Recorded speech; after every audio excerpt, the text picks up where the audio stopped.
नमस्कार मित्रों। Cyber fraud की दुनिया में आज अपने मित्र के साथ जो हुआ उसको मैं वर्णन कर रहा हूँ।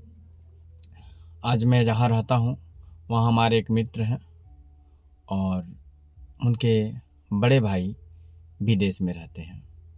घटना होती है, उनकी भाभी 2 महीने पहले एक मोबाइल शॉप से पुराना मोबाइल परचेज करती हैं और विगत इस 7 अप्रैल को उनके पास फ़ोन आता है कि आपके भाई का एक्सीडेंट हो गया है और आप जो है इलाज के लिए पैसे भेजें।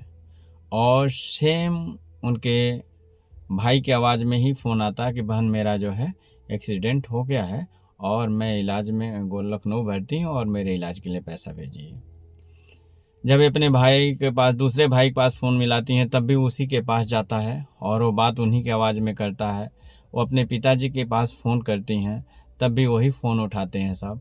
और इनके दिमाग को इतना हैक कर लिए कि ये औरत अपने पास रखा हुआ नगद, पहले तो इन्होंने कुछ फ़ोन पे से उसको पेमेंट भेजा जो जो अकाउंट बताता रहा वो। और चूँकि ये पढ़ी लिखी हैं तो जो जो अकाउंट बताता रहा इस अकाउंट में भेजिए, इस अकाउंट में भेजिए, बहन इसमें भेजिए, वो भेज दीजिए, सब अकाउंट में भेजती रहीं। फिर इन्होंने अपना ज्वेलरी गिरवी रख दिया, वो भी रिकॉर्ड इनके पास है, हमने देखा है। क्योंकि आज इस संदर्भ में मैं अपने नज़दीकी थाना पिपराइच गया था जहां इसका कंप्लेन कराने के लिए। कंप्लेन हुआ ऑनलाइन, उन्होंने कंप्लेन कराया और बताया कि इसका निवारण कैसे होगा। ये औरत अपने जेवर को बंधक रख देती है और बंधक रख के पैसा भेज देती है। टोटल 8 लाख रुपया इन्होंने उस साइबर फ्रॉड वाले के कहने पर अलग अलग अकाउंटों में डाल दिया। और इनके बातों से लग रहा है, कह रही थी कि मैं बेचैन हो जाती थी वो जब फ़ोन करते थे कि मेरे पूरे दिमाग को लगता था उन्होंने हैक कर लिया है। तो हमने इनसे बातचीत करने में ये पता चला कि किसी के ब्रेन को आप कैसे दूर से भी रह के फ़ोन के द्वारा आप हैक कर सकते हैं। यह औरत अपनी ज्वेलरी, अपनी बचत और लोगों से पैसे उधार लेकर सभी उसके बताए हुए अकाउंट में भेज दिया, जो 8 लाख रुपया होता है विथ रिकॉर्ड के साथ, 7 अप्रैल से और 13 अप्रैल के बीच में। आज पिपराइच थाने पर जाने के बाद वहाँ जो दरोगा साहब मिले उन्होंने इसका समाधान बताया, कंप्लेन हुआ भी है। हमारे कहने का मतलब ये है, जब भी कोई महिला या पुरुष के पास फ़ोन आता है कि आपके भाई का एक्सीडेंट हो गया, आपके बहन का एक्सीडेंट हो गया, कोई इमरजेंसी है, आप पैसे भेजो, ठीक है, आप उन्हीं की आवाज़ में फ़ोन आ रहा है, थोड़ा एक बार क्लियर तो करिए कि उनके घर और लोग भी हैं।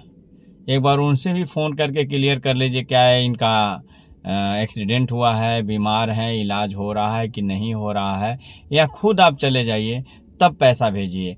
ऐसा नहीं है किसी के कहने पे कि आवाज़ से फ़ोन आ रहा, भाई का फ़ोन आ रहा है तो माँ से बात कर लीजिए, बहन से बात कर लीजिए, नहीं हो रहा, कोई कन्फ्यूजन है तो अपने अगल बगल एक लोगों से ज़रूर परामर्श लीजिए।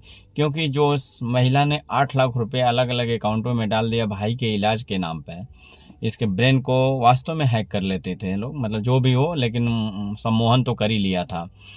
यह बता रही है मैंने 12 साल से पैसा बचाया था, 12 साल से इन्होंने जो ज्वेलरी था इनके पास और जो भी पैसे नगद वगद थे वो सब उसके कहने पर अलग अलग अकाउंटों में डाल दिया है। सो मित्रों, जो बहनें या भाई विदेश रहते हैं या घर से बाहर रहते हैं, कभी कभी फ़ोन स्विच ऑफ जाता है, अगर उनके पास फ़ोन आता है कि आपके पति का एक्सीडेंट हो गया, चाहे आपके भाई का एक्सीडेंट हो गया, चाहे कुछ ऐसी घटना हो गई, वो पकड़े गए ऐसे हैं, पैसा डालिए, ये करिए वो करिए, तो आप कभी पैसे नहीं डालें। क्यों? कि अगर किसी का एक्सीडेंट हुआ है तो लीगल फ़ोटो मांगिए या वहाँ जाने की कोशिश करिए, अगल बगल कोई है उनसे बात करिए। क्योंकि कोई हॉस्पिटल या कोई संस्थान ऐसा नहीं है बिना पैसे का इमरजेंसी इलाज नहीं करता है।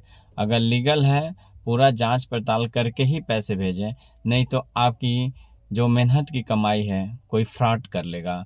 आज मुझे बहुत दुख हुआ, लेकिन क्या करूं, किसी के दिमाग में सम्मोहन शक्ति डालकर उसके 12 साल के मेहनत के पैसे साइबर फ्रॉड वालों ने ले लिया। उम्मीद तो जताया जा रहा मिलेगा, लेकिन हमने अभी तक पता किया ऐसे लोगों को कम ही मिलता है। चूँकि ये 7 तारीख से और 13 तारीख तक अलग अलग अकाउंटों में कभी 30,000, कभी 40,000, कभी 70,000, कभी 78,000 ऐसे करके पैसा डाली हुई हैं। तो कदाप कभी कोई इमरजेंसी फ़ोन करे कि मैं बीमार हूँ, कोई मर रहा है या कुछ है, तो आप उनके कोई ना कोई तीसरा व्यक्ति जिससे आप जानने वाले हैं या जानने वाली हैं, थर्ड पार्टी ज़रूर क्लियर कर लीजिए। क्योंकि कोई अगर बीमार है तो डायरेक्ट आपसे पैसा नहीं मांगेगा, अगर मांगता भी है तो क्लियर करके ही भेजें, क्योंकि आपका धन है और लोग मोबाइल की दुनिया में हैं, फ्रॉड हो रहा है। सो मित्रों, अपने धन को बचाते हुए हेल्प करिए, लेकिन ऐसा ना करिए कि आप लूट जाएं। सो नमस्कार।